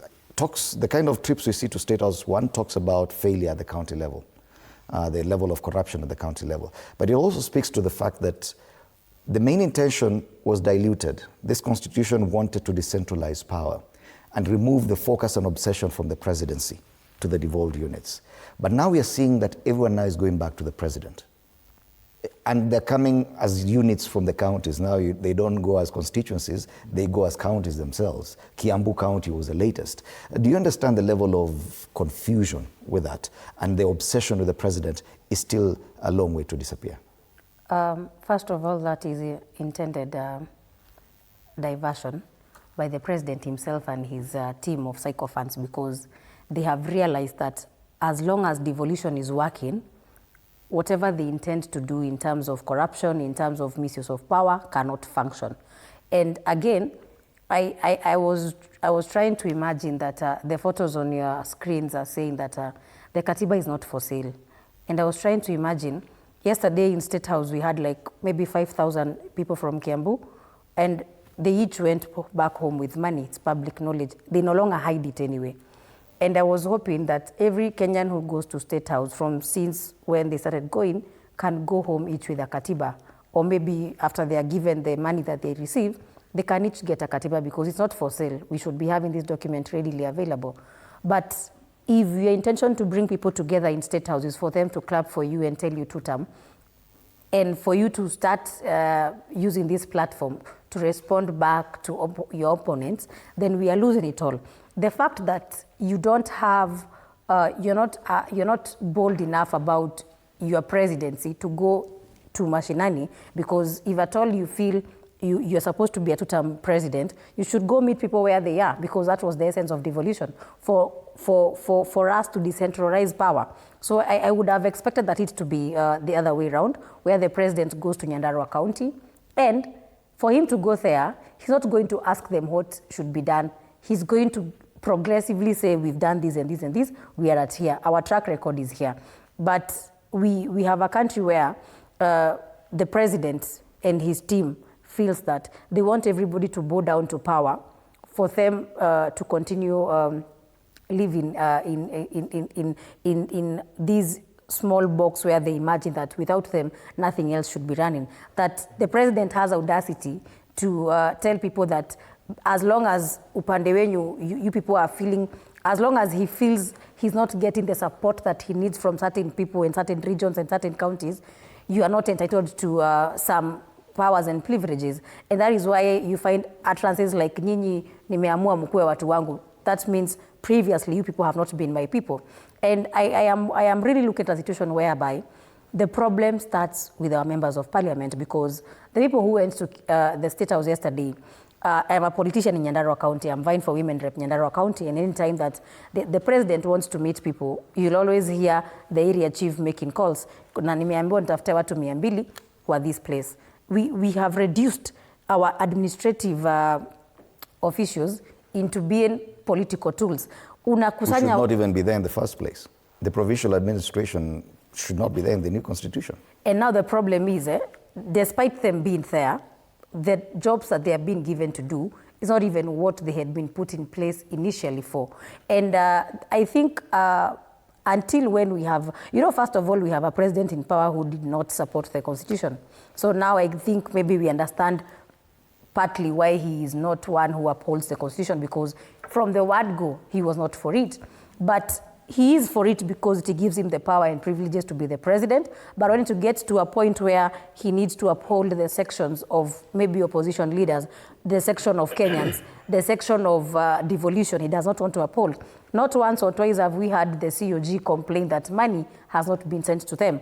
Yet we can see the president and his team giving millions and millions in terms of empowerment. Empowerment that is not even budgeted for. And according to our constitution, anything that is not budgeted for in the budget, you should be telling us where this money is coming from. Right. And the moment we find that funds are being diverted from one area to another area, that's an illegality in procurement. But because we have a president who has decided to violate the Katiba, and he wants to take us back to the days where the president was the his word was the rule of law, and you have listened to members of parliament boldly recently when he said that they were receiving money from ministries. You've had members of parliament say tulikupitishia SHA, tulikupitishia. So we've reduced even our parliament and our senate that we will be passing laws on behalf of the president. We're not passing laws to help the counties. We're not passing laws to ensure that mwananchi in Turkana or Kajiado or wherever else is getting the services that they need. We are passing laws to please the president. So I agree with you when you say that we have an executive that has decided again to do away with devolution and bring back the whole attention to themselves. This is because maybe some of them are yet to understand what it means to be in power, and because maybe some of them, when they were campaigning, they only were campaigning to win, and they never thought of, for a minute, when we win, what are we supposed to be doing? Because if they did, they would have envisioned to continue promoting and empowering devolution and not trying to bring back people to the obsession with the executive. And that is why you find members of parliament will be crying out there, nimetolewa WhatsApp group ya president, nimepigia president hashiki simu. Oh, nowadays I'm not invited to State House. And you realize that we've even had former Senator Gloria Rwomba tell us in public that if you don't do some things in parliament or senate, you are prone to not receiving some powers and privileges from the executive. You are prone to be discriminated. So I really hope that just like we do set books in high school, I really hope that the presidency and the executive and the judiciary and everybody else can for a minute say, we allocate so much money to everything else. Can we allocate the same money to printing of the Constitution and everybody gets a copy? Today, if you walk into a bookshop, you will find a bookshop selling a constitution, and it should not be selling it. These are documents that should be free of charge. But I can tell you, you walk into a bookshop, it's being sold. Meaning, we can allocate everything else, but we cannot give a free document. And that is why you find people are quite misinformed. People are not even informed to some extent. And those who are informed have no place to act upon the provisions that they find in the Constitution. And that kind of lack of knowledge or misinformation has led to a lot of grafts at the county level. If you look at the front page of the Star today, governors are facing arrest as graft charges have been approved. And Mboto mentioned this, that we've removed our focus from the county level about calling for accountability by the governments, the 47 governments, and we're just focusing at the top. And now governors are having a leeway. Yet we're talking about devolution being one of the successes of this constitution. 15 years later, what went wrong? We're just seeing governors here and accusations of corruption all over the country in all the devolved units. Friend, you say the constitution for sure gave the power to decentralize power from the central point to county governments. And the weakness that we have as a devolved unit, it's we still have also devolved units of the county government that really do not understand the tenets of devolution. They really do not understand why we have a county. Why do we have to devolve these funds? Why do we have to set up another tier of government into the rural areas? It is because, number one, we need to, they're not here to act as a central government. The devolved governments are not here to act as a central government. In fact, if there are any process or structures that need to empower the people, it is through the county government, the devolved units, because they were set to empower the people. And empowering the people, you can see the setting of these devolved units, they were set especially in areas or regions with economic activities that are happening. And the reason why, and I think the reason why we should have these devolved units, because we need to empower the activities, the economic activities, and impact the Kenyans living in that region and living in those counties. But still, we have a deception, or we have to detect the deception of the central power, because the central power also feels threatened, and it feels threatened by the counties, because once you see a performing county governor or a performing government in the rural areas that have been able to empower the people, that have been able to bring the people together, taking their mind out of their county, the national government, and then only focusing with their governor, who is really doing some tangible things, you find that dark forces now start to manipulate the county government. Dark forces now start to threaten, to push away, or to force now the governor to act in a manner that is serving the central power. And this is a way that we should also detect this manipulation, because you know, the central power, when it feels threatened, it starts sabotaging these county or devolved units. And by starting sabotaging these counties by trying to limit the resources that they are getting, now you feel like cases of corruption. Of course, we do not really want to say that the governors and the county officials, they are clean and as white as snow. They are not. Some of them, they have actually big cases of corruption. But we are extending this impunity, the culture of impunity, because so many people have gone without, without being tried. They have gone away with it, and we don't intend, like, or we don't hope or expect that the government will police itself. So it is our own oversight, our own independent and internal oversight of Kenyans to actually put into account. We put a mechanism where transparency and accountability can be detected by the internal and Kenyans themselves. So we need we need to entrench ethical measures and mechanisms that we will be able to hold the central power and the devolved powers into account. My deal, this central power also has its own way of getting away with any impunity that they do. For example, the president has said that we have a tie, or MPs, some of the MPs are very corrupt.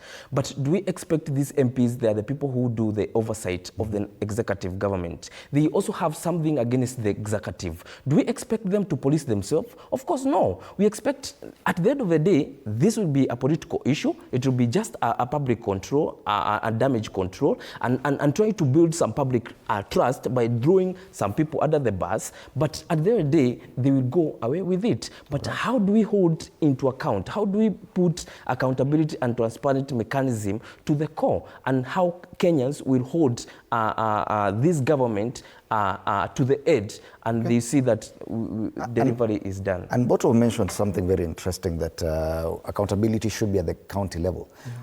There's a lot of corruption at the county level, and the ODPP has recommended charges and even the arrest of former Governor Wycliffe Wangamati, Mohamud Ali of Marsabit, and Hilary Barchok of Bomet. Yes. Yet, even the younger generation seem to focus on calling for accountability at the national level. The level of lack of public confidence in the houses of legislation at the national level is at its peak.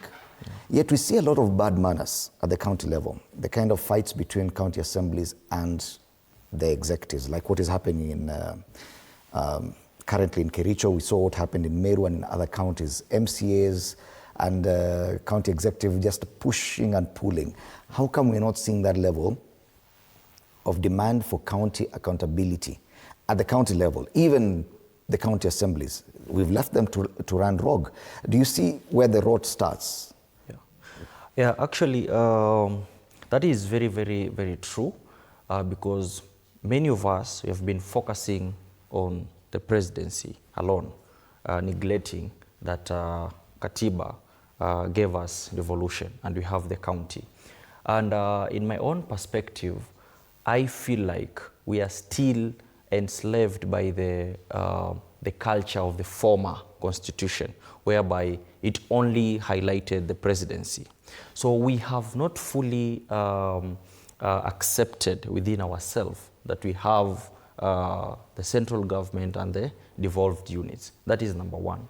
And then number two, it is by design that the governors and the MCAs, they are putting all the focus, they themselves, they are putting the focus only to the presidency level. A situation whereby you'll find the governor putting blames to the presidency. A situation whereby the county assembly putting blames to the central government. Therefore, the people within that county, they are actually programmed in a way that the challenges they are facing there, they are not supposed to be solved by the devolved unit, but instead it is an issue to be solved by the central government. Do you think, like, ideally we should have, the way we had protests in Nairobi, that we should have protests at the county level? Yeah, that is what I want to see actually in this nation. About issues affecting that particular unit. Exactly. A good example, we have those governors that are being grilled on issues corruption. Ideally, we need to see young people and citizens from their counties actually advocating for accountability, asking questions, actually trying to find out, like, the allegations that are there, try to raise that alarm, and try to not defend based on psychophancy or based on the tribe they're coming from. But once such allegations have been put forth, we should put aside political issues. We should put aside party issues, but actually focus on those particular issues. But another challenge we're facing, you'll find those governors, they have been grilled, but you'll find leaders claiming that it is the president or the central government trying to sabotage that. So it is the culture now of enslaving these people from county level to understand that it is the central government instead of looking at the fundamental issues that have been raised. So that culture needs to go for us now to come to a sense of understanding that, you know what, we are in a devolved unit and we need to handle these issues from this level before even castigating the central government. All right. And if we continue focusing on the Katiba and the kind of challenges we face, corruption remains one of the biggest challenges. What you're seeing with SHA, what you're seeing with the counties, and we've had the president talk even about parliament and promise tough action. Was it yesterday or the day before, he talked about what's happening with SHA, and he promised tough action, that he'll arrest, make them refund, and take them to jail and all these things. Are you confident that that is beyond lip service? I would like to say two things. One, the transformative nature of our current president is actually the cornerstone of all the other things that we are looking at. When we talked about SHA in that element, we were moving to universal health care, which is a transformative angle on dignifying the Kenyan Mwananchi, which is enshrined in our constitution. And I do believe that the president actually anchored all these projects because, like I said, a constitution is the framework for development. And he anchored all these projects in that. When we looked at the EGP system, that is a fundamental way of handling anti-corruption at its core when you look at procurement, because it's in that Article 227 of the Constitution, public procurement. And EGP has come to do just that, to make sure we have digital footprints, digital transparency, in making sure that we understand how, it's not about just putting tenders out there online. It's about understanding and knowing what is going on, how does this get awarded. Even young people, the 30% that was lip service a while ago can actually be actualized. The people living with disability, the women, that can be actualized with EGP because there will be a digital footprint saying actual youth have benefited from that. Now the other one is the ACC. What I didn't understand is when we went to court to fight the multi-sector task force on EACC. In my assessment, these independent bodies, if they come together and work for Kenya, the president has a bit of power in order to enable these have a conducive cohesion working environment. And I think that was just it. The task force was just it. Is to enable that EACC or PP, procurement and all that come together, because these are independent bodies that were enshrined in the same constitution that we now are valuable of. We are custodian of. Isn't that an admission of failure of the individual independent bodies by themselves and offices, that individually you've not been able to work, now I have to bring you around a table and chair the same as executive? It's about a mindset of the 21st century and bringing in 21st century. Those situations have been there, but we have seen. But now EACC needs to work in a systematic manner. You cannot chop a giant tree with one. It needs to have a network of being able to collect and actually prosecute cases that will not go to court, ziishie hapo kotini, and to take them to the end. So this is not just a crackdown. It's about systematically taking back control and making sure that people who go through ACC are actually being prosecuted. Now, what I was saying is the independent bodies coming together in order to just have not a working group peke yake, talk to each other. Where are the gaps? Because if we are looking at gaps, even our own devolution, you know the gaps. Did you know that a common mwananchi has no leeway or has no way of holding the MCA accountable because hakuna framework of him directly talking to the MCA? When there's something, you have to either do a petition, you ever do signatures in all that manner. So there is no framework of feedback from MCA to the common mwananchi, unless, of course, he goes to the office to where the mheshimiwa is and may not even find him in all those kind of manner. Why? Because there's never a framework that can be able to make sure Mimi, Huyu, and anybody else that wants to talk about something in the MCA, in the county assembly, can be able to do that if it's not through a petition.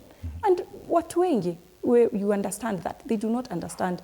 I mean, they're not that capable knowledge of going through a petition unless it's an CBO or a very well-crafted institution that has funding to actually do that.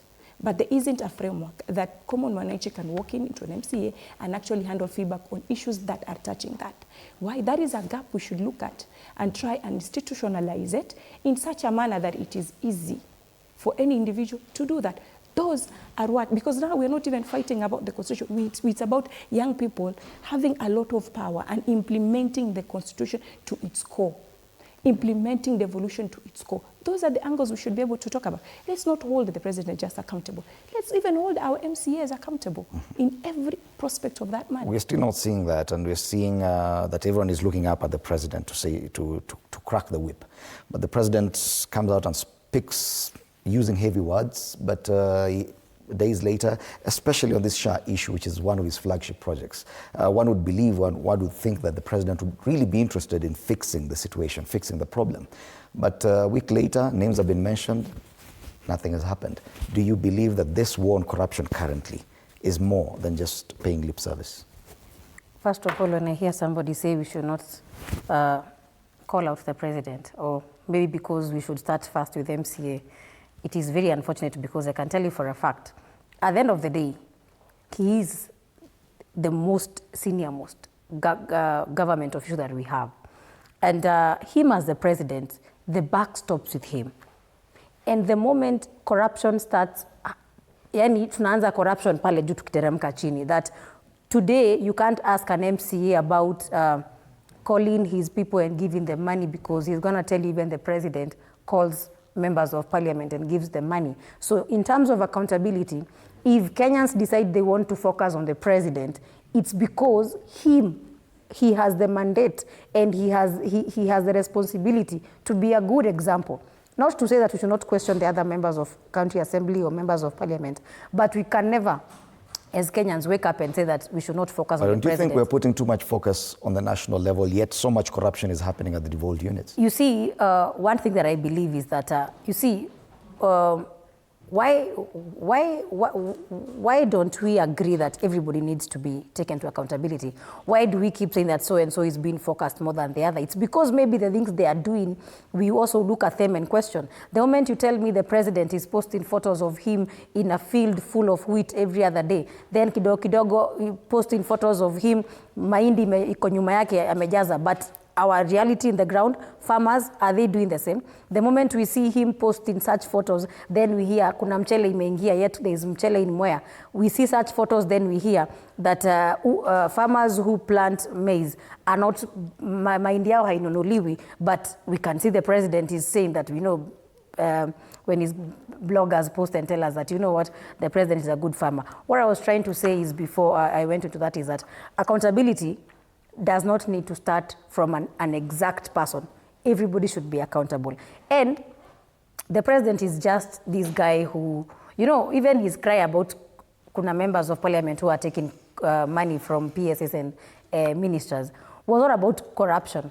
His concern is the people who have been given money are now demanding more money and more money. And we had agreed with them If I'm supposed to steal and give them 10 shillings, now they are demanding for 20. So his call for members of parliament to stop asking for money from committees was not about ending corruption. He was simply trying to threaten them in public and tell them, hey, by them, don't ask for more money.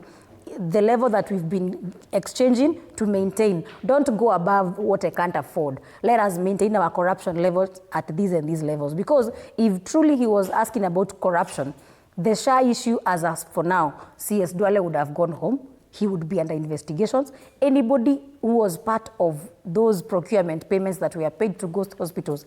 You don't tell me you are shutting down non-existing hospitals.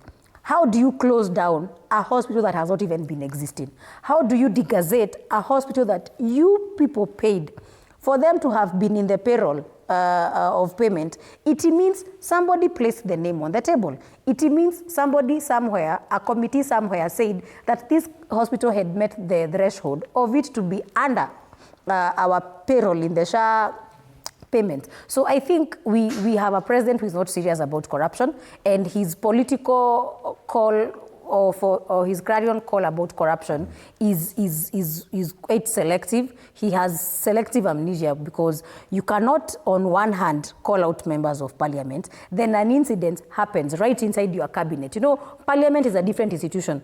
Parliament and executive are different, and in the executive we have a CS. Something happens in your own kitchen, you've not talked a day, yet you had a platform yesterday in Kiambu to tell people that, you know, this happened and this and this and this has been done, and we are hoping that this can be done. So instead of doing that, you've sent out your CS to call out media, you've sent your CS to tell us that, oh, these stories are quite fake. So I think it's quite selective for him. I have only, because I need the two gentlemen to also speak about corruption, about 2 minutes each. What's your take on this, the fight against corruption? Because it is beyond just this one administration. We've seen other administrations still struggle with this issue of corruption. For sure, true, and I agree with the ladies, both of them, because at the end of the day, we do not, we have to hold each other accountable. Even as Kenyans, we need to hold ourselves accountable, because we are an extension of whatever activities they are doing. We need to put those mechanisms so that Kenyans can really also understand what the MCAs are doing in the county assembly. Let us not just see this MCA during the impeachment. We didn't need to understand at what level and capacity they are holding the county government into account, at what level they are trying to legislate and putting measures of how they can curb this corruption in their county governments. But the problem with the county assembly is we have that patronage. Uyu MCA ni wa uyu. That patronage has really curtailed this process of legislative, they curtailed the process of oversight. And as Jerry said, the buck stopped with the president. Here, the president is the elephant in the room. He's the man that has spoken too much inspiration and given inspiration to Kenyans about how he'll curb corruption. He has spoken too much hope to Kenyans, but does he really walk his talk? No. So why would Kenyans still believe like he's still in the process of trying to fight corruption? Kenyans at this time will not believe the president and his talk, because they are afraid of his lies, his manipulations, his dark side. And until this happens, then we shall be able to say like we are moving in the same progress. But whatever now the president is doing is to build back the public trust. Nothing more or less other than that. And that's what you're seeing. He's inviting people from different localities. They come visit him to State House. But is he really extending whatever Kenyans really think? Is he having the inspiration? Is he having the grasp of what Kenyans are going through in their villages? Okay. Of course, no. Whatever is an extension now, his invitation to State House is an extension of what he was doing when he was the deputy president at Karen House. Right. That extension is only a top-down political maneuvering. We do not have that bottom-up structure where it is Kenyans now speaking out of the problems, and the government of the president is listening to resolve. So this issue of corruption continues until when the president takes the mattock and then he cracks the whip. Bonatsuma, final word on this issue of corruption. Are we getting it right? I'll say on the issue of corruption, we still have a long way to go. because the issue of corruption is a monster in our country. But I would wish to put this clearly and say that in my own view, on the issue of corruption, the president has shown us that he is willing to fight corruption, though there are some limitations that he is facing. For example, the issue of SHA, which my sister has just mentioned, we are now in a position to see those fraudulent claims through that online system. Because if you remember when he came into power, he said that he wants to digitalize everything in a way to now trace and see that transparency. And that is the reason as why now we are having this discussion. We can see that we have hospitals that don't exist but made claims. We can see there are hospitals that do exist but they made false claims. So that is the way to go. The only thing that is missing, and I think the president should do, not only the president but these other organs like the judiciary, once such claims have been put forth, then it is the responsibility of everybody, including jury, to make sure that we hold everybody accountable. The CS for Health, Aden Duale, he has gone to media and published the hospitals that have made those fraudulent claims. It is now our responsibility as Kenyans to actually push to make sure that those people responsible are actually put into books. It is also the responsibility of the judiciary to make sure that they follow up on those cases and make sure that people are put into in jail. Thank you for that. I have exactly 4 minutes to the end of the show. I want to give you each a minute for your final parting shot. You may decide to make a rallying call to other youth. You may decide to talk about whatever. We start with you, Mboto. For me, I would say, you don't understand human beings about delayed gratification. Delayed gratification is being able to wait now so that we can get the bigger fruit of the future. And that is exactly what the president is doing, which is enshrined in our constitution. He is deliberately putting up systematic approach in being able to remove anti-corruption, an infrastructure of anti-corruption in every element, so that we cannot just say this is right now, because I do understand Kenyans want hapa, marakaraka. But what the president is doing is actually a systematic approach in the anti-corruption infrastructure. That's why we'll have digital footprint of everything. 222 came in for that. And you have actually seen all parastatals are talking about having profits. And the vision of Kua, Kenya can actually make money on itself is real, because we are seeing that in 222. We are seeing that now all the claims are being, because we have SHA, which is a digital footprint. We need even needs to know that HIF ilikuwa inatuibia. We are going to see that with EGP system, because we'll have those digital footprint. The transformative nature of the president is to be able to not put just vitu vya sasa hivi, just for not just us, but our children to be able to enjoy all this corruption infrastructure. Jerry, 60 seconds. Yeah, first of all, I want to tell my colleague that you cannot tell us to wait for development slowly by slowly, lakini mshahara wanachukua kila mwezi na mshahara hawasemi wachukue pole pole. I want to also tell the Kenya Kwanza regime that you have less than 3 years left for you to do what you are mandated to do, and for you to do what is needed to do before you leave office. And if you don't, I am very sure that you as a regime have seen that we as a united opposition being led by parties that are in opposition like DCP, where it is headed by Rigathi Gachagua, we have made it our business to ensure that if at all you as Kenya Kwanza regime are going to continue not giving us development, are going to continue not being accountable, we are going to ensure that you become a one-term regime, and we are going to ensure that after you leave office, we bring you into book and hold you accountable, because we cannot keep on talking about accountability and it's never seen immediately people leave office. And to the president, who the buck stops at you, I really hope that you can listen to the young Kenyans, and even as you plan to compensate the victims of those who are gone, I really hope that you can also think of it like a parent. You've lost somebody, and you cannot be the same institution that is again coming to compensate us, because you are the one who perpetrated the deaths, and it would be very wrong for you people to continue saying that you want to compensate. Let us leave that to another institution that is quite independent for it to carry on that. Thank you, Njeri. Castro, your time. Yeah, for 60 sure. seconds. Yeah, I really encourage the young people, let us speak. And if you read the book of Job that it talks about the Job and young people who never spoke. Job spoke, but they could not refute him. And when they left, they would go murmuring. So let us speak, let us synergize our voices so that we can build a society that is educated, a society that is more informed. And of course, today you can see even the government is buying PR abroad, of course, hiring lobbyists. And I don't think why they would hire a lobbyist because we have diplomatic institutions and diplomats. Does it mean that our diplomats and these institutions are failures? Because the government has a mechanism of advancing diplomacy. But what as Kenyans are we really want to achieve? What is this that we are paying for? Are we paying for the country or just for regime preservation? So as young people, let us rise up, let us talk. Tuongee itutoke, but at the end of the day, let the age talk, and then the old we think will shatter wisdom, but it is not always that way. It's not always the same. Let us speak, let us synergize our voices, and we call out and we speak truth to power. Finally, Soma, your 60 seconds start now.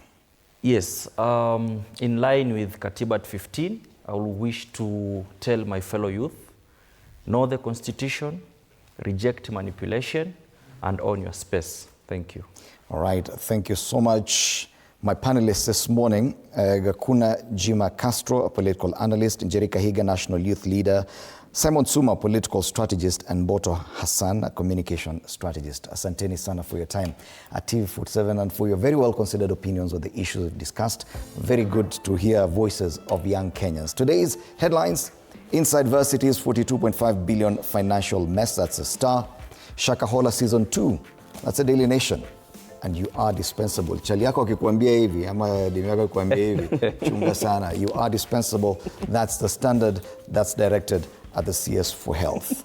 After the break, remember it is a Feel Good Friday right here on TV47. DJ Dandana is in the house, and later on we'll be having another discussion with one of the artists. Bansi Kimuya Nano Dida will be taking over that. My name is Fred Indemuli. Have a lovely weekend.